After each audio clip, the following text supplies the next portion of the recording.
We'll start right with item number 1, Brad.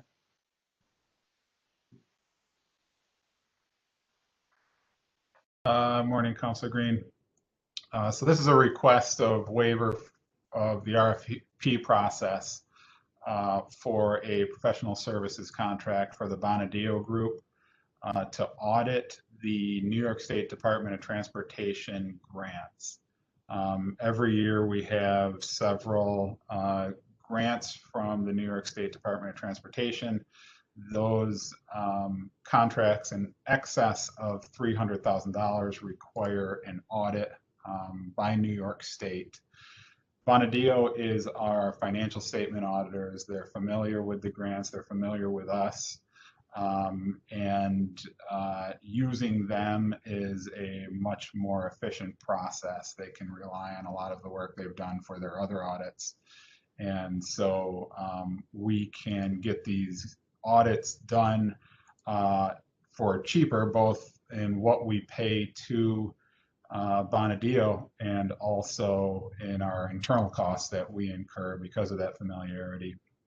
These grants usually, or these audits usually range between $7,000 and $10,000, and up to 80% of that is reimbursed by federal grants. The reimbursement depends on the type of grant and the type of funding that we get, but almost all of them are reimbursed 80% by the federal grants. How often does the larger contract with Bonadio come up for the holistic audit? It's every 3 years. And just refresh me, when was the last time that got renewed? The contract that we're in includes the audit that they're doing now and next year's audit. So it was a year and a half ago when we last addressed that.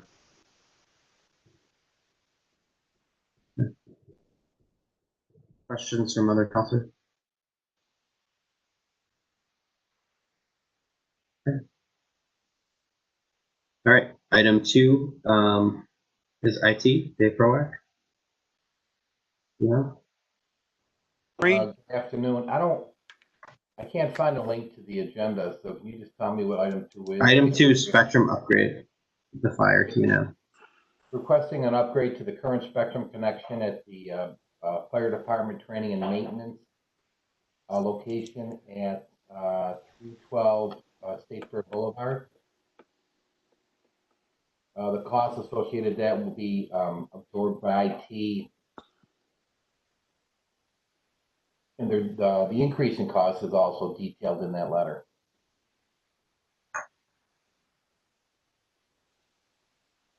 Any questions on this one?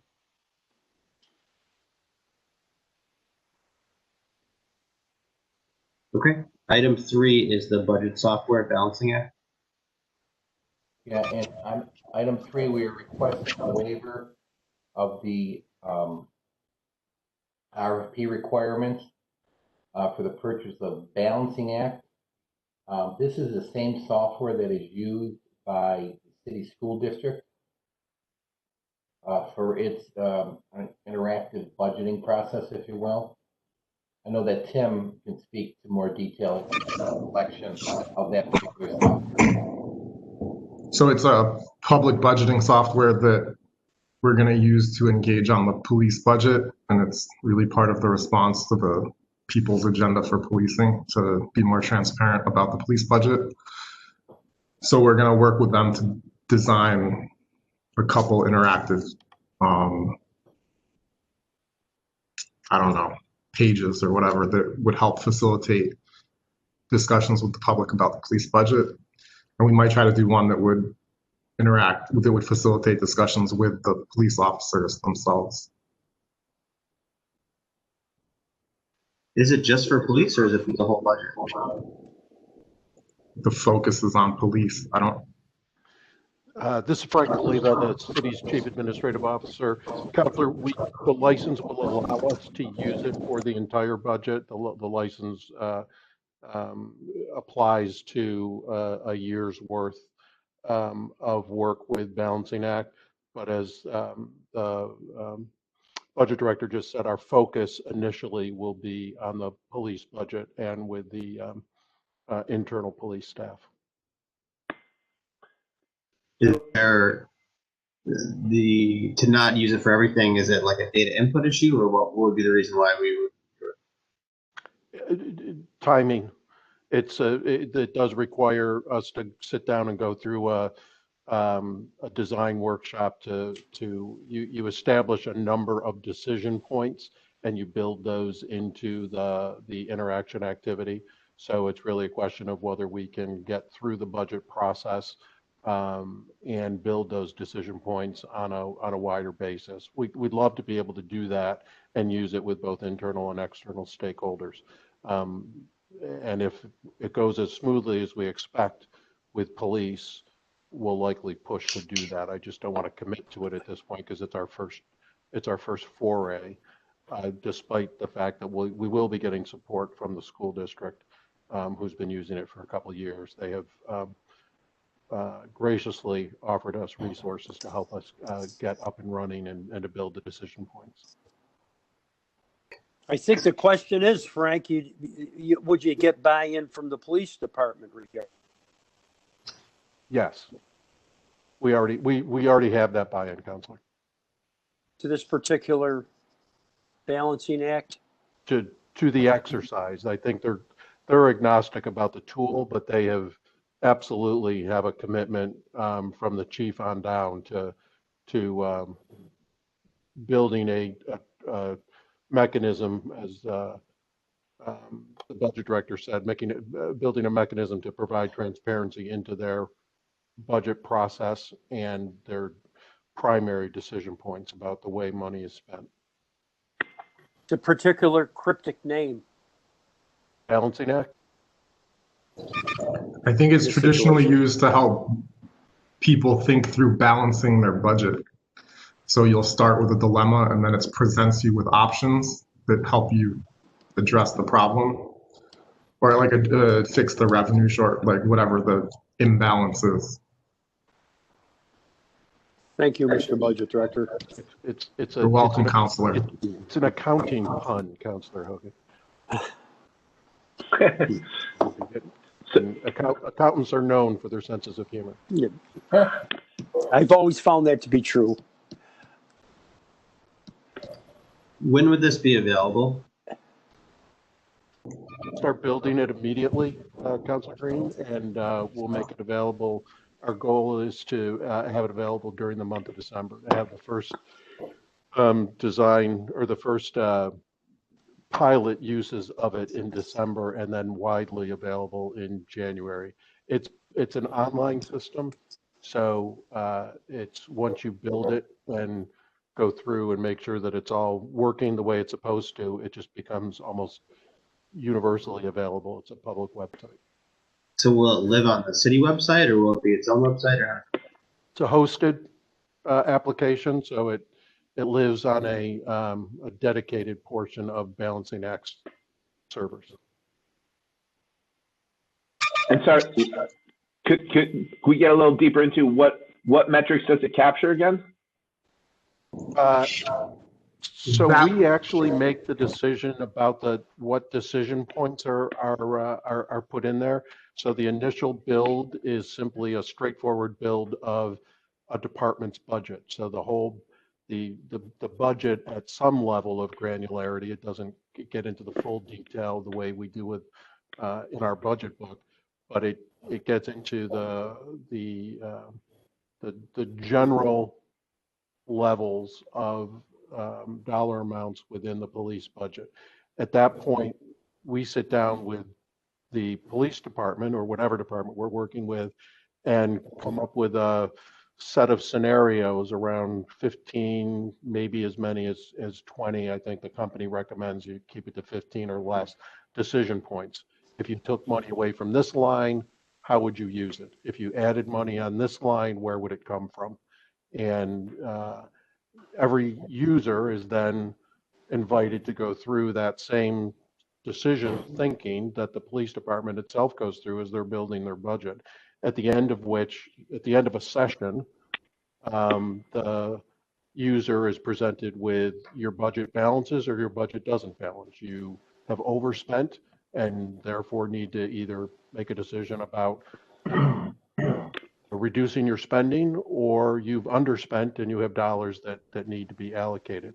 All of those final decision points as someone goes through the process are captured on the back end, and we're able to look at the data in aggregate about the kinds of decisions that folks made and want the police to make. So theoretically, like what, if I can just get some clarity on intent. So like we're trying to get input from different stakeholders on what they feel the budget should be, or is the goal transparency, or it's to balance the police budget? Who would be theoretically looking through this and adjusting the numbers? Would it just be internally, or is this a public interaction?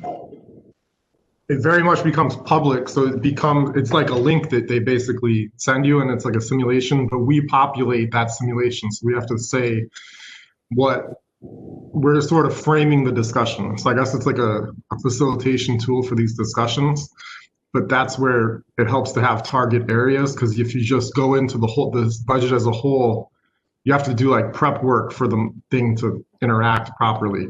So if you focus on one area, you can think about different trade-offs. So I think the idea is that we're demanding reallocations from police, but you need to be able to show what that means for the police department. So like, what are trade-offs when you move things? How will it connect to outcomes? And in theory, this model will help us to illustrate when you move money around, what happens to facilitate that discussion. But we end up populating the data, I think, with our own data. It's not like they're telling us the answers. We are organizing our own stuff to put into this software that presents it in more of a user-friendly way, so they can and then that user, like you probably use this kind of stuff like on the New York Times, they'll present like, oh, balance the federal deficit, and they give you like certain choices and you can turn them on and off and do different things. It's like that, but focused on a particular area of our budget. So is there going to be an attempt to engage the public? Is that part of the idea? Is to get the community engaged in this and in interacting with it and participating? Absolutely. If you go to the Balancing Act website, very front and center, you can go into a demo, and it's kind of like trying to describe somebody how to ride a bike. Once you see it or do it, trying to describe it here without seeing it is a little more difficult. But it's a very interactive tool, so you can go in, you can add and subtract from whatever categories the budget would set up. So let's say there's a line for police vehicles, and it'll say it's $40,000. You can add or subtract from that, and you can make a comment as to why you would do that. So I think that's where the public would be able to engage. You'd be able to do this if we are ever at the point again of having face-to-face meetings, where you can do it as a part of an online meeting. So you can get a feedback in terms of the desire of how much to change a budget, and also some comments. If you go to the Balancing Act website, it's laid out really well. Okay, yeah, I think I'm getting the gist of it. Do we have a plan for public engagement, how we make the public aware of it, how we encourage them to participate? Is that included with Balancing Act, or is that something we've thought about from our end? We have thought about it, Counselor. We're working with communications folks and looking at the way the school district has engaged their publics over the last 2 years and learning from what they did.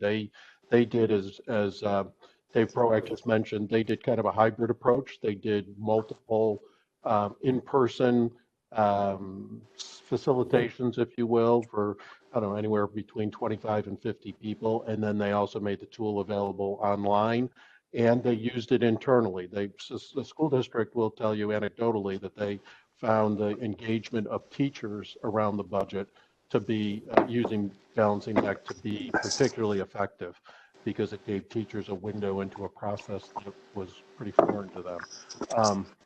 We're very focused on the public, and secondarily on folks within the police department And we'll be working with the communications team to build a whole communications plan. Got it. Thank you. Any other questions on this item? Okay. Dave, item 4 is the vendor extension for. Yes, so we have a longtime vendor that we had anticipated doing an RFP for last May. Ended up being in the midst of obviously COVID. We asked at that time for a 6-month extension. I'm asking for another 6-month extension. We anticipated doing a RFP this fall. The discussions with the county have matured quite a bit. And at this point, I didn't feel like it was time well spent to look at bringing different vendors in should those contracts end up being short-circuited. If we're able to merge with the county, we anticipate decreasing the use of our consultants.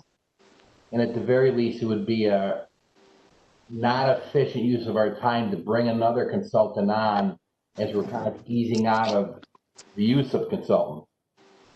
We rely very, very heavily on this one particular consultant, very heavily. So it just did not seem like the time was right to try and bring somebody new on should the city and county merger discussions reach fruition. When is their contract up? Right now it's November 26th. November 25th. Contract was originally up May 26th of 2020. They wanted a 6-month extension, and I'm asking for another 6-month extension. I mean, what would have happened if we voted that? What's that? What would have, I mean, you're right up against it here. I mean, what happened if the council says no to this? What would happen to the vendor? Well, we would stop using them as of November 26th. We would rely almost solely on a vendor that the county, city, and police department uses. It's M.A. Polsey, and our hourly rate for all of our work would go from $85 an hour to $125 an hour. And the more expensive vendor would be doing things that they're not intimately familiar with and is not in their wheelhouse.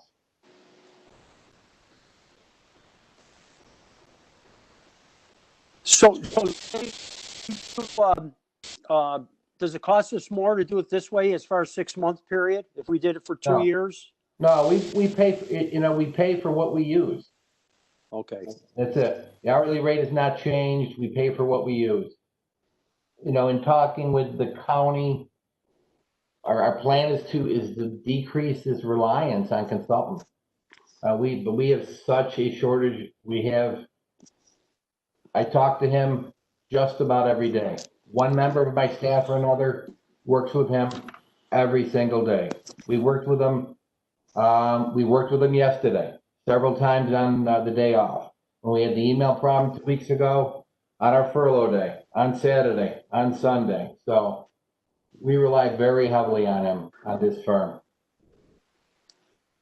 Well, it seems these merger discussions are going swimmingly well with them.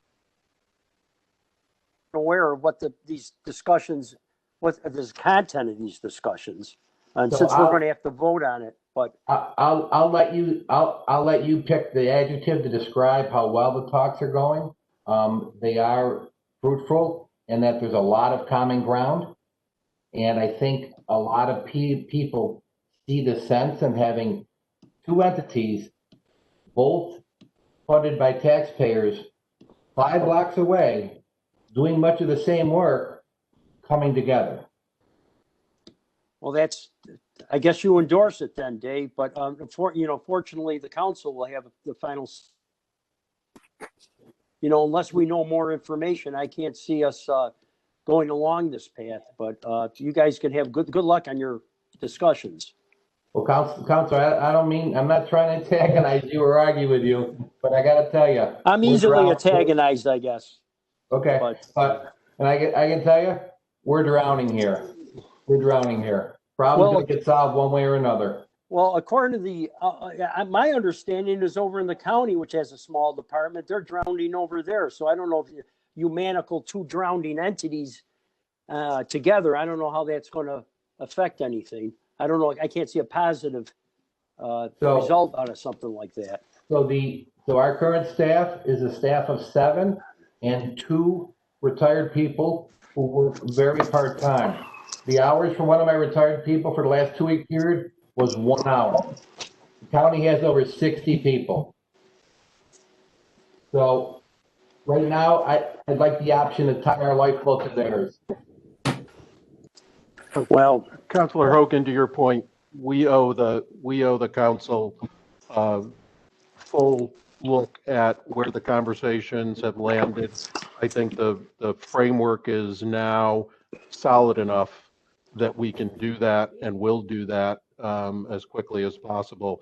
There was far too much in flux up until the last week or so, but it is, I think the major points have been settled between the city and the county, and it's not going to change. That framework is not going to change so much that we can't start exploring the opinions of stakeholders.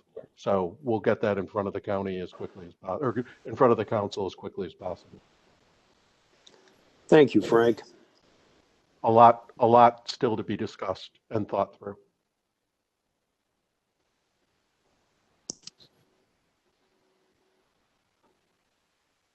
Yeah, I mean, I think we've talked about it a little bit, Frank, but there is a lot of resistance to a lot of the ideas of this from the council. So I just don't want you guys to think like that you're going to have this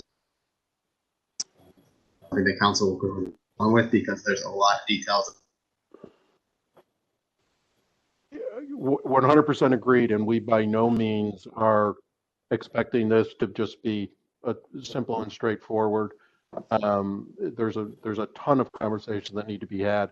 I think for the present conversation, Dave's approach is probably the right one. It would be, it's not responsible to use resources to do an RFP and conceivably onboard a new consultant if within the 6-month period we'll know whether the council approves the outsourcing of IT to the county or not. If that is ultimately not approved, then we will take this consulting contract to RFP, and then it would make sense to onboard a new consultant if someone else won the RFP. Other questions from council? I'm just interested to know, when it's stated that an IT department that's done this kind of work for years all of a sudden can't do it anymore, doesn't have the capacity to do it anymore, whatever that means.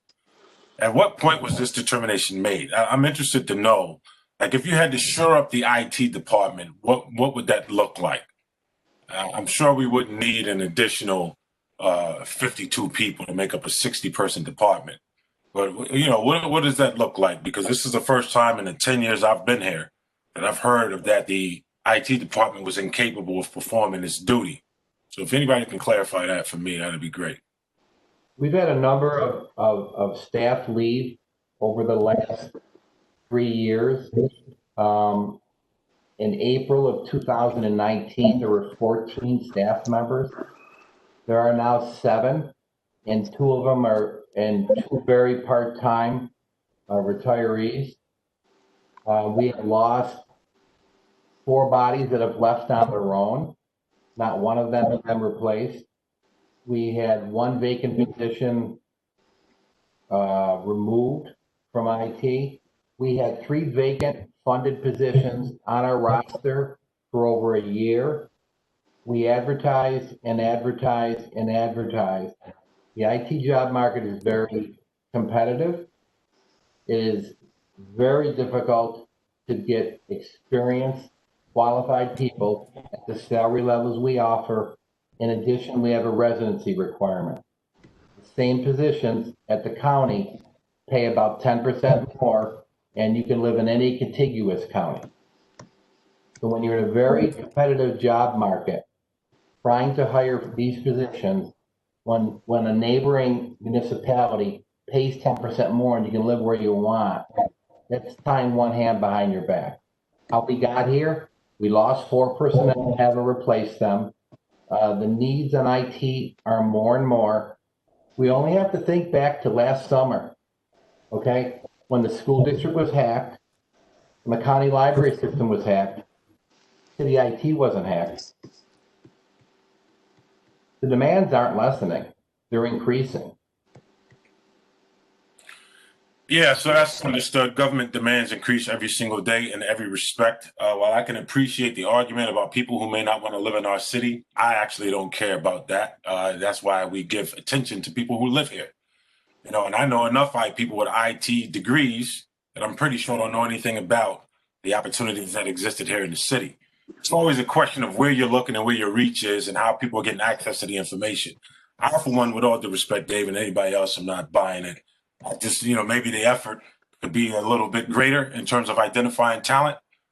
You have people who are coming out of college every single year with IT degrees. In fact, there's a ridiculous influx of people with IT degrees and the like. IT, obviously, with the change in circumstances in society, is a go-to profession. So I just find it difficult that we couldn't find anybody to fill in those ranks. And and one thing I'm not doing, Dave, is I'm not calling integrity into question here. What I am saying is that an effort to shore up the department, you know, in some way, has to be a part of the discussion before there's a discussion, especially when it doesn't include the council, to talk about outsourcing or lending that ability to the county. Let me say this last thing with all due respect, Councilor Green, before I stop. I make no bones about the fact that I don't trust the efforts of the state. I understand what the governor and others' preference is, and so when anytime it looks like we're surrendering autonomy or assets or whatever, it's going to have to, I'm speaking for myself, absolutely crystal clear that the city isn't in some way putting itself in a position where at best the people who are elected here and even the people who work here, one, not put out of jobs and or are essentially hood ornaments with no real ability to govern. So that's always been my issue. I'm going to keep stating that anytime you come and talk about consolidating services. And again, this conversation preceded most of you who now work for the administration, so you know it's not personal. Thank you. So, thank you for saying that. I'm certainly not taking it personally either, but I will remind you that our ability to hire is strictly governed by civil service rules. There are specific guidelines for advertising. There's specific guidelines for the canvas list. We go down the middle of the road. Everything is governed by civil service and personnel. So in terms of this flood of candidates, I don't think they exist. But you and I can argue about that some other time. But actually, there's no argument to be made. We've been civil service forever. So if we got it done before, we can get it done again. There's not a debate on whether people with IT degrees exist or not. I actually know people that I can name to you by name right now that have master's degrees in IT, you know, and I'm pretty sure you didn't talk to them. My point is the same. Has there been an effort? Certainly not to my knowledge. It doesn't mean it hasn't been, but it appears not to my knowledge, to the knowledge of my colleagues either. Has there been an effort to shore up the department? Has there been even a discussion to give consideration to shoring up the department when all of these people vacated the premises? I yield, Councilor Green. Thank you. Other questions from councilors?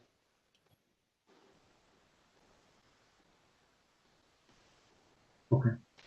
Are the members of the Finance Committee comfortable moving items 1 and 2, 3, and 4 to the agenda? Councilor Hogan and Bay. Yes. Clarify for me what item 4 is, Councilor. Item. Well, Dave Proack, why don't you clarify it? Item 4 is a request for a second extension to our current vendor's contract for IT support. Got it. Should have been done last May, wasn't. Asked for an extension. I'm asking for another one. All right, I just needed a reminder. I appreciate it, Dave. Yeah, I'm good for all 3, Councilor. Yes, myself too, Councilor Green. Okay. All right, thank you very much. We'll move those 4 items onto the agenda, and then that's it for now. Thank you very much. Okay.